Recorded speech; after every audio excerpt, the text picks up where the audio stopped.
आज के इस दिवस का एक तीसरा अंग बहुत महत्वपूर्ण है। वो है आज भगवान की झूलन यात्रा का आखिरी दिन है। तो बलराम जी के जन्मदिन के इस दिन में हमारे संप्रदाय में 5 दिन की झूलन यात्रा होती है ना, झूलन उत्सव। एकादशी, द्वादशी, त्रयोदशी, चतुर्दशी और आज की पूर्णिमा। बरसाना और ब्रज के जितने भी स्थान हैं उसमें श्रावण शुद्ध तृतीया के दिन, जिसको हरियाली तीज कहते हैं, उस दिन से सब जगह झूला झूलते हैं। राधा रानी के मंदिर में भी तीज के दिन झूला झूला जाता है और उस उपलक्ष्य में सारे ब्रज में झूले झूलते हैं।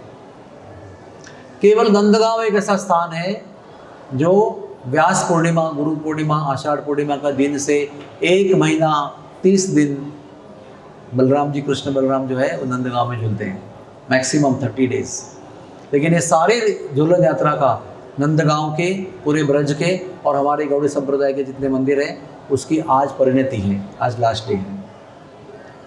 तो ये झूला झूलने का जो उत्सव है वो ब्रज का एक बहुत इम्पोर्टेंट उत्सव है। ब्रज के जितने भी उत्सव हैं वो सब आनंद के उत्सव हैं, हमारे आनंद की वृद्धि करने वाले और राधा और कृष्ण भगवान के आनंद को वृद्धि कराने के लिए ये उत्सव मनाए जाते हैं। उत्सव जो है वो केवल भगवान का होता है, हमारा उत्सव नहीं होता है। कभी लोग लिखते हैं विवाह उत्सव, इनका विवाह होने वाला है, वो कभी उत्सव नहीं होता है। वो विवाह तब उत्सव होगा जब उस उत्सव विवाह के वेदी में या मंडप में भगवान को स्थापन किया जाएगा, भगवान के विग्रह को लाया जाएगा, भगवान का पूजन किया जाएगा और उनके सन्निधि में, उपस्थिति में विवाह किया जाएगा, तो वो उत्सव हो जाएगा, महोत्सव हो जाएगा। डांस करेंगे तो महोत्सव हो जाएगा। लेकिन उत्सव केवल भगवान का होता है, जिसमें भगवान प्रमुख नायक होते हैं, उत्सव मूर्ति होते हैं। सबको समझ में आया ना? तो ये झूलन का उत्सव जो है वो हमारे आचार्यों ने, ब्रज के आचार्यों ने बहुत सुंदर सुंदर गीत गाए हैं इसके।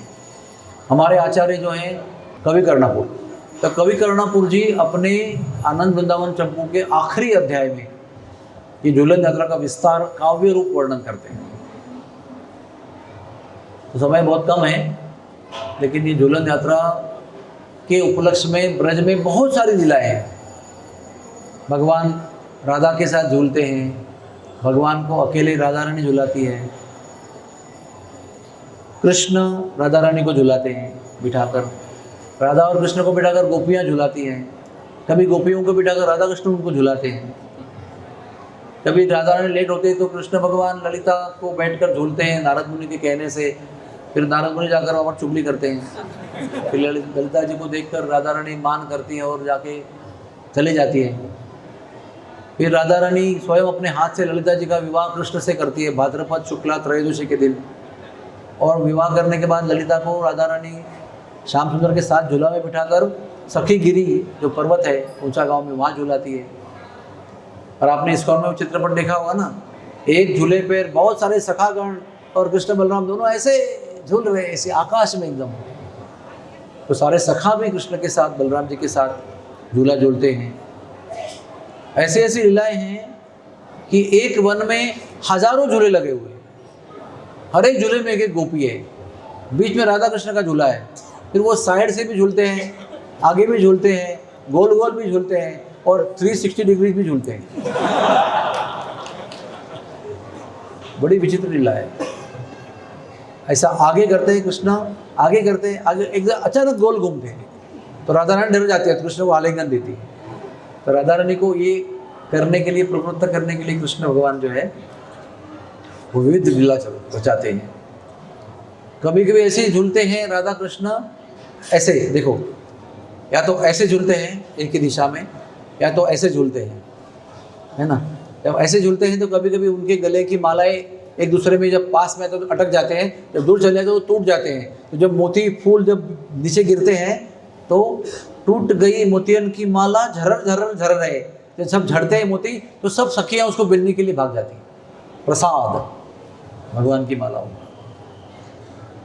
और सारे वृक्ष जो हैं वो झूलन यात्रा के समय वृंदा देवी की इच्छा के अनुसार कभी भगवान को दंडवत करते हैं, कभी झुक जाते हैं, कभी खड़े हो जाते हैं, कभी ऊपर से मंडप बना देते हैं, देवताओं को दिखना नहीं चाहिए, ये भी करते हैं। तो वृक्ष भी है जो आते ही कृष्ण भगवान सज के आते हैं, तुम्हें दंडवत करते हैं, फिर अपने अपने पोजीशन लेते हैं। वो कहते हैं कि गोलाकार खड़े हो जाओ, तो अपना स्थान छोड़कर गोलाकार खड़े हो जाते हैं।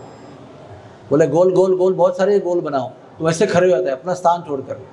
तो वो तो पादप है, एक जगह रहते हैं, लेकिन ब्रज में वो कुछ भी कर सकते हैं, क्योंकि वो ब्रज के पेड़ है, इच्छा के अनुसार काम करते हैं। ऐसे सुंदर झूलन लीला का वर्णन कवि कर्णापुर जी ने आनंद वृंदावन चंपू में आखिरी अध्याय में किया है। इतना सुंदर वर्णन है कि वो जब झूलन यात्रा बहुत क्या कहते हैं ना, पीक पर पहुंच जाते हैं ना, एकदम टॉप में, तभी कृष्ण भगवान रंग निकालते हैं और उसमें होली भी खेलते हैं। तो आनंद वृंदावन चंपू में होली और झूलन यात्रा का एक साथ में वर्णन किया गया है, बहुत सुंदर। मैं अभी बहुत ज़्यादा मोहित हो रहा हूँ, लेकिन समय की पाबंदी के अनुसार मैं आगे नहीं बढ़ूँगा। तो आज ये झूलन यात्रा का समापन है। भगवान को झुलाने में बहुत आनंद प्राप्त होता है, लेकिन अनंत जीवन के अनंत जन्मों के कर्मों का विनाश होता है और प्रेम भक्ति का उदय होता है। आप सबको झूलन यात्रा के भी हार्दिक बधाई है। बोलो राधा कृष्ण झूलन यात्रा महोत्सव की। Hare Krishna Krishna Krishna Hare Hare, Hare Ram Ram Ram Hare Hare. Thank you very much. Hari बोल।